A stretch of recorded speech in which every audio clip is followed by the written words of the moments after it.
Dans la rubrique d'aujourd'hui, on va parler de notions de consentement pour les enfants et de pédocriminalité.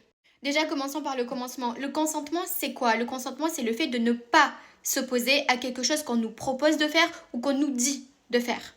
Donc rien que par définition, le mot consentement, ça veut dire être d'accord, ça veut dire donner la permission. Et c'est important pour la suite. Écoutez bien ce que je suis en train de dire. Donc consentement, ça veut dire donner la permission, être d'accord. Le mot consentement, ça ne veut pas dire qu'on a le choix de dire oui ou non. Être consentant, ça veut dire qu'on donne la permission, qu'on est d'accord. Ça ne veut pas dire qu'on dit soit oui, soit non.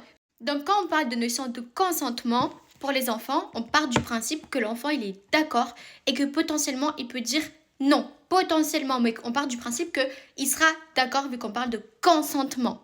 Donc moi, il faut m'expliquer comment est-ce qu'on peut partir du principe qu'un enfant, il peut potentiellement être d'accord sur le fait d'avoir un rapport. Comment est-ce qu'on peut partir de ce principe-là qu'un enfant, il peut être d'accord puisqu'on parle de consentement? Si l'enfant n'est pas un être lucide, comment il peut savoir ce qu'il est en train de faire ou pourquoi il est en train de dire oui? Comment? Faut m'expliquer. Donc rien que de parler du consentement, c'est dangereux et malsain. Et pour ceux qui savent que les mots ont leur importance et que la répétition de l'information a aussi son importance. Donc quand on vous rabâche les mêmes mots qui sont dangereux, faites attention à pourquoi on vous les rabâche. Parce qu'on veut vous inculquer dans vos cerveaux qu'un enfant, il peut être consentant.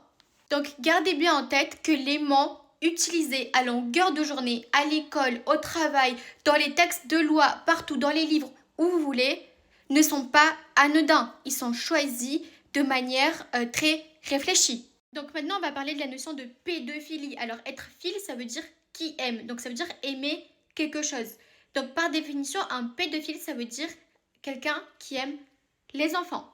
Et encore une fois, la notion de pédophilie, elle est extrêmement malsaine parce que ça implique le fait qu'un adulte il puisse aimer les enfants. Sauf qu'un adulte qui aime les enfants, c'est un pédocriminel, ce n'est pas un pédophile.